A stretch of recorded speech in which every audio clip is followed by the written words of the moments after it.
Harish, the best academy. Hi friends, welcome to Harish academy.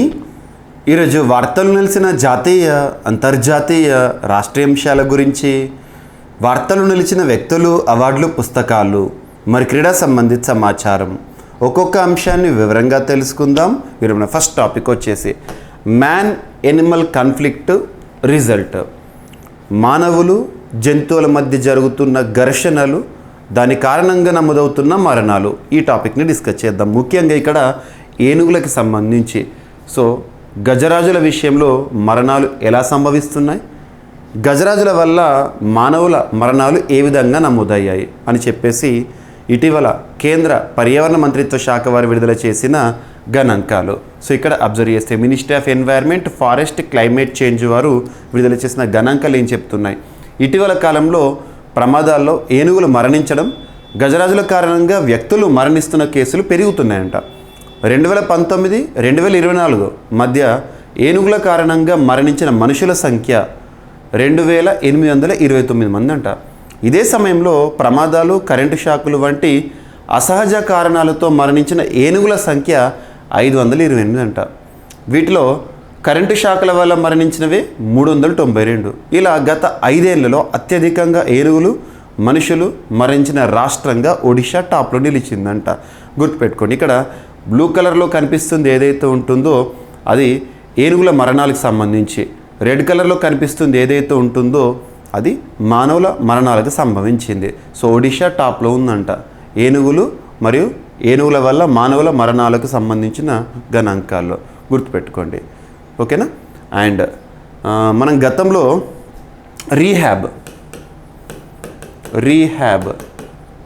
Reducing elephants human attacks using బీస్ అనే ఒక ఇనిషియేటివ్స్ని చూసాము. Reducing elephant human attacks using బీస్ అంటే ఏంటి? రెడ్యూసింగ్ అంటే తగ్గించడం, ఎలిఫెంట్ హ్యూమన్ ఏనుగులు మానవుల మధ్య ఘర్షణను తగ్గించడం. దేని ద్వారా తగ్గించడము? బీస్, తేనెటీగల ద్వారా. ఎవరు ఇనిషియేట్ చేశారు దీన్ని? కేవీఐసి వారు. సో ఇటువంటి ఇనిషియేటివ్స్ వల్ల కొంత ప్రయోజనం ఉంటుంది. ముఖ్యంగా మానవుడు నివసించే ఆవాసాల్లోకి ఏనుగులు రావడం కానివ్వండి, ఇటువంటి వాటి వల్ల ఈ పర్యవసానాన్ని మనం చూస్తున్నాం. గుర్తుపెట్టుకోండి. అంతరిక్షంలో విద్యుత్ ఉత్పత్తి అనే అంశంతో ఏ శాస్త్రవేత్తలు వార్తల్లోకి వచ్చారంటారు. సో ఇక్కడ 2030 నాటికి అంతరిక్ష ఆధారిత సౌర విద్యుత్ కేంద్రం ఏర్పాటు చేయాలనే లక్ష్యము ఐస్లాండ్తో యూకే సంస్థ స్పేస్ పోలార్ వారు ఒప్పందాన్ని కుదుర్చుకున్నారు. సో సౌర విద్యుత్ ఉత్పత్తిలో సరికొత్త ముందడుగు పడనుంది. ఇప్పటి వరకు భూమిపైన సౌర ఫలకలను ఏర్పాటు చేసి సూర్యకిరణాలను గ్రహించి విద్యుత్ను ఉత్పత్తి చేస్తున్నారు. ఇక మీదట అంతరిక్షం నుంచే విద్యుత్ను ఉత్పత్తి చేసే అవకాశం ఉంది. ఈ దిశగా యూకేకు చెందిన స్పేస్ పోలార్ అనే అంకుర సంస్థ, ఐస్లాండ్ దేశానికి చెందిన విద్యుత్ ఉత్పత్తి సంస్థ రేక్జావిక్ ఎనర్జీ ఒప్పందం కుదుర్చుకున్నాయి.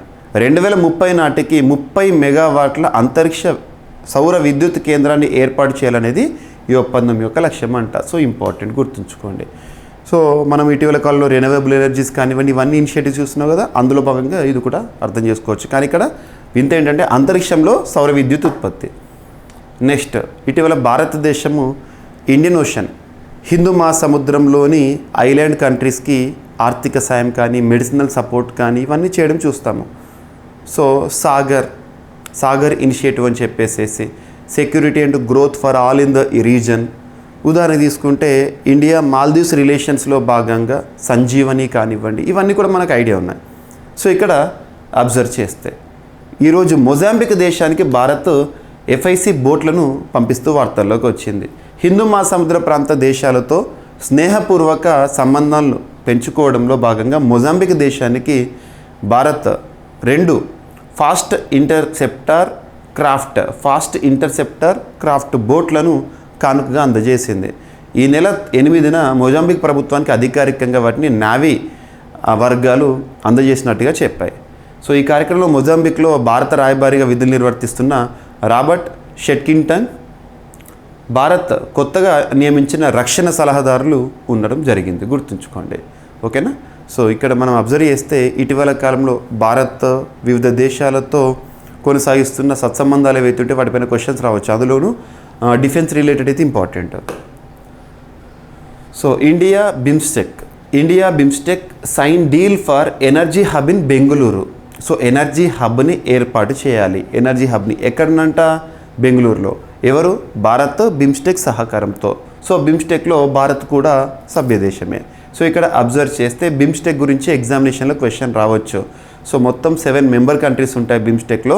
అవి ఏంటి అని అడుగుతారు. So first India, Nepal, Bhutan, Myanmar, Bangladesh, Thailand, Sri Lanka. గుర్తుంచుకోండి. ఇక బిమ్స్టెక్ అనేది 1997లో బ్యాంకాక్ డిక్లరేషన్ ఆధారంగా ఏర్పాటైన ఒక కూటమి. బిమ్స్టెక్ ఫుల్ ఫామ్ ఏంటి? The bay of Bengal initiative for multi sectoral technical economic cooperation అడగొచ్చు ఎగ్జామినేషన్లో. అండ్ ఇక్కడ అబ్జర్వ్ చేస్తే 6 ఫోకస్ ఏరియాస్ బిమ్స్టెక్ సంబంధించి దేనిపైన ఫోకస్ చేస్తే అంటే trade, technology, energy, transport, tourism and fisheries. వీటిపైన ఈ సభ్య దేశాలు ప్రత్యేకంగా సహకారం అందించుకుంటాయి ఒక దేశానికి ఒకటి. సో ఈరోజు ఎనర్జీ హబ్ బెంగళూరులో ఏర్పాటుకు సంబంధించి ఇండియా బిమ్స్టెక్ డీల్ అనేది వార్తల్లోకి వచ్చింది. నెక్స్ట్, ఐక్యరాజ్య సమితి సదస్సుకు ఆఫ్ఘనిస్తాన్. మనందరికీ తెలుసు అజర్బైజాన్లోని బాకు వేదికగా నిన్నటి రోజున ప్రారంభమైన UNFCCC COP29 సదస్సు ఈ మంత్ 22 వరకు జరుగుతాయి. మరి UNFCCC COP29లో మొదటిసారి ఆఫ్ఘనిస్తాన్ పార్టిసిపెంట్గా. సో అజర్బైజాన్లో ఈ నెల 11 నుంచి మొదలైన ఐక్యరాజ్య వాతావరణ సదస్సు COP29లో పాలు పంచుకోనున్నట్లు ఆఫ్ఘన్లోని తాలిబాన్ ప్రభుత్వం ప్రకటించింది. ఆఫ్ఘనిస్తాన్లో తాలిబాన్ హస్తగతం చేసుకుంది ప్రభుత్వాన్ని ఎప్పుడు? 2021. 2021లో అధికారం చేపట్టాక తాలిబాన్ ప్రతినిధులు పాల్గొనే మొదటి COP29 సదస్సు ఇదే కానుందంట. అజర్బైజాన్ రాజధాని బాకుకు ఇప్పటికే తమ సాంకేతిక ప్రతినిధి వర్గం వెళ్ళిందని ఆఫ్ఘన్ జాతీయ వాతావరణ రక్షణ ఏజెన్సీ రీసెంట్గా చెప్పింది. ఇక రేర్ బర్డ్ ఫ్లూ కేస్ అనేది ఇటీవల కెనడియన్ పేషెంట్లో కెనడాలో బయటపడింది. So very rarest of the rare, అత్యంత అరుదైన కేసు ఏవియన్ ఇన్ఫ్లుయెంజా పాజిటివ్ అనేది ఇటీవల నమోదైంది ఒక వ్యక్తిలో కెనడాకి సంబంధించి. దీనివల్ల ఇది bird flu H5 influenza virus వల్ల వచ్చిన వ్యాధి. సో ఇటీవల కాలంలో వార్తలు ఇచ్చిన వ్యాధులు కానివ్వండి, వాటిని నిర్మూలిస్తూ వార్తలు ఇచ్చిన దేశాలు కానివ్వండి, వాటికి అడ్డుకట్ట వేస్తూ వార్తలు ఇచ్చిన దేశాలు కానీ ఏవైతే మనం డిస్కస్ చేసామో వాటిపైన రావచ్చు. ఖచ్చితంగా ఈసారి నా గెస్ కరెక్ట్ అయితే లెప్రసీ రహిత దేశంగా జోర్డాన్ వార్తలు నిలవడము, ట్రాకోమాని నిర్మూలిస్తూ భారతదేశం సాధించిన విజయము, మలేరియా రహిత దేశంగా ఈజిప్ట్, ఇటువంటివి వెరీ వెరీ ఇంపార్టెంట్. ఇక ఇటీవల పేజర్ దాడులకు సంబంధించి సంచలనం రేగింది గత నెలలో. పేజర్లు పేలి చనిపోవడం. సో దానికి సంబంధించి బెంజమిన్ నెతన్యాహు గారు, ఇజ్రాయెల్ ప్రధాని గారు వెల్లడించిన ఒక వాస్తవం, షాకింగ్ న్యూస్. ఎస్, పేజర్ దాడులకు అనుమతి ఇచ్చిన వ్యక్తి నేనే అని చెప్పేసి. సో లెబనాన్లో పేజర్ దాడులకు తాను అనుమతి ఇచ్చానని ఇజ్రాయెల్ ప్రధాని బెంజమిన్ నెతన్యాహు ఒప్పుకున్నారు.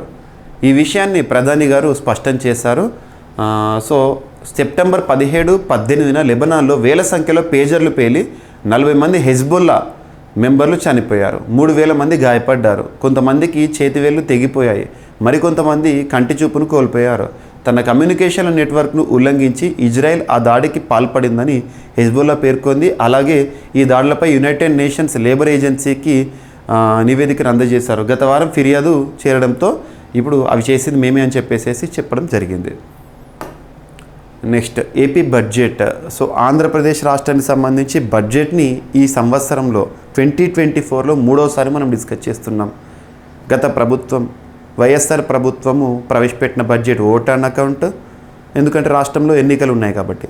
మళ్ళీ రాష్ట్రంలో కూటమి ప్రభుత్వం అధికారంలోకి వచ్చిన తర్వాత బడ్జెట్ ఆర్డినెన్స్ని చూసాము, అది డిస్కస్ చేశాము. మళ్ళీ నిన్నటి రోజున నవంబర్ 11, 2024 రోజున ఆంధ్రప్రదేశ్ రాష్ట్ర ప్రభుత్వం ఫుల్ లెంత్ బడ్జెట్ని ప్రవేశపెట్టడం చూసాము. సో ఇక్కడ అబ్జర్వ్ చేస్తే 2024-25 ఆర్థిక సంవత్సరం కోసం ఉద్దేశించబడిన బడ్జెట్ని ప్రవేశపెట్టింది ఆంధ్రప్రదేశ్ రాష్ట్ర ప్రభుత్వం. బడ్జెట్ అనే పదం రాజ్యాంగంలో లేదు. దేశంలోని అత్యున్నత చట్టమైన రాజ్యాంగంలో బడ్జెట్ అనే పదం ఎక్కడ లేదు. యాన్యువల్ ఫైనాన్షియల్ స్టేట్మెంట్ ఆర్టికల్ 112 అయితేనేమో కేంద్ర ప్రభుత్వానికి సంబంధించిన యూనియన్ బడ్జెట్, ఆర్టికల్ 202 అయితేనేమో రాష్ట్రానికి సంబంధించిన annual financial statement of the state. గుర్తుంచుకోండి. సో ఇక్కడ అబ్జర్వ్ చేస్తే మరి బడ్జెట్ని ఎవరు ప్రవేశపెట్టారంటే రాష్ట్ర మంత్రి పయ్యావుల కేశవ్ గారు ప్రవేశపెట్టారు ఆర్థిక మంత్రిగా. సో ఇక్కడ బడ్జెట్ సంబంధించి మొత్తం వాల్యూ ఎంత 2,94,427.25 కోట్ల రూపాయలు. So expenditure. And next revenue expenditure వచ్చేసి 2,35,916.99 కోట్ల రూపాయలు. క్యాపిటల్ ఎక్స్పెండిచర్ వచ్చేసేసి 32,712.84 కోట్ల రూపాయలు. మీకు అర్థమై ఉంటుంది క్యాపిటల్ ఎక్స్పెండిచరు రెవెన్యూ ఎక్స్పెండిచరు ఏది బాగుండాలి, క్యాపిటల్ ఎక్స్పెండిచర్ ఎక్కువ ఉండాలి, దట్ క్రియేట్స్ అసెట్స్. ఇవన్నీ కాన్సెప్ట్ మీకు ఐడియా ఉండి ఉంటాయి. సో ఓకేనా, ఇది కరెంట్ అఫైర్స్ క్లాస్లో భాగంగా మనం ఇక్కడ డిస్కస్ చేస్తున్నాం. So revenue deficit 2.12% of GSDP and physical deficit 4.19% of GSDP. So ఇక్కడ అబ్జర్వ్ చేస్తే రాష్ట్రానికి సంబంధించి మనం అబ్జర్వ్ చేస్తే ఏ సెక్టార్కి ఏ విధంగా అలొకేషన్ అనేది ఇవ్వడం జరిగింది. సో ఇక్కడ అబ్జర్వ్ చేస్తే sector wise allocation school education పాఠశాల విద్యకు సంబంధించి 29,909 కోట్ల రూపాయలు. Next women and child welfare 4,285 కోట్ల రూపాయలు. హ్యూమన్ రిసోర్స్ డెవలప్మెంట్కి 1,215 కోట్ల రూపాయలు. హైయర్ ఎడ్యుకేషన్కి 2,326 కోట్ల రూపాయల కేటాయింపు. హెల్త్ సెక్టార్కి 18,421 కోట్ల రూపాయలు. పంచాయతీరాజ్ మరియు రూరల్ డెవలప్మెంట్కి అత్యధికంగా ఇక్కడ మనకు 16,739 కోట్ల రూపాయలు. అర్బన్ డెవలప్మెంట్కి 11,490 కోట్ల రూపాయలు. అండ్ హౌసింగ్ ఫర్ ఇక్కడ 4,012 కోట్ల రూపాయలు. ఎన్వైర్న్మెంట్ అండ్ ఫారెస్ట్కి 687 కోట్ల రూపాయలు. వాటర్ రీసోర్సెస్కి 16,705 కోట్ల రూపాయలు. ఇండస్ట్రీస్ అండ్ కామర్స్కి 3,127 కోట్ల రూపాయలు. ఎనర్జీ సెక్టార్కి 8,207 కోట్ల రూపాయలు. అండ్ రోడ్స్ అండ్ బిల్డింగ్స్కి 9,554 కోట్ల రూపాయలు. యూత్ టూరిజం కల్చర్ 322 కోట్ల రూపాయలు. పోలీస్ డిపార్ట్మెంట్కి 8,495 కోట్ల రూపాయలు. గుర్తుంచుకోండి. ఇక దీంతోపాటు వ్యవసాయ బడ్జెట్ని అచ్చెన్నాయుడు గారు ప్రవేశపెట్టడం జరిగింది. సో తలసరి ఆదాయంలో విశాఖ మొదటి స్థానంలో ఉందంట.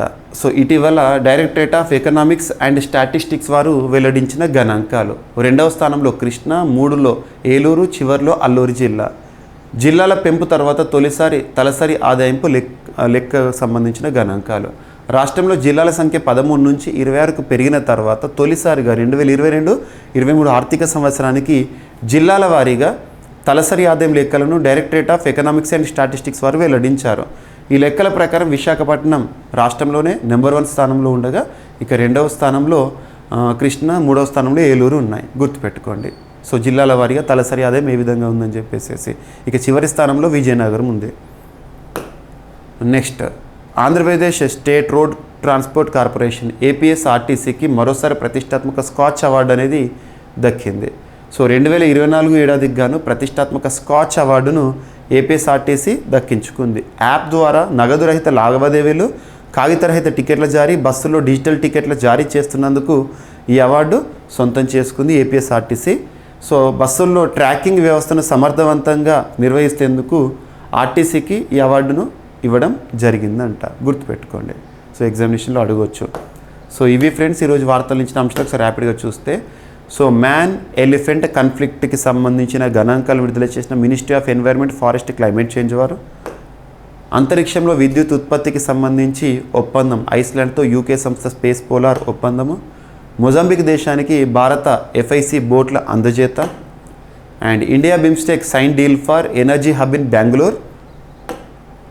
ఐక్యరాజ్య సమితి సదస్సుకి 2021 తర్వాత మొదటిసారి ఆఫ్ఘనిస్తాన్ హాజరు, తాలిబాన్లో Afghanistan. So rare bird flu case ఇటీవల కెనడాలో బయటపడింది. సో పేజర్ దాడులకు అనుమతినిచ్చింది మా ప్రభుత్వమే అని చెప్పేసి బెంజమిన్ నెతన్యాహు.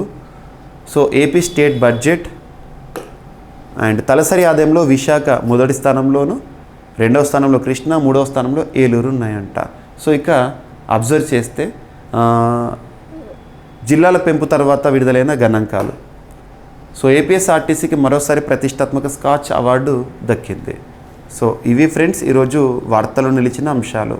మిస్లేనియస్ అంశాలు ఏమైనా మిగిలిపోతే రేపటి క్లాస్లో జోడించి మరొకసారి నేర్చుకుందాం. రేపు కలుద్దాం. Thank you.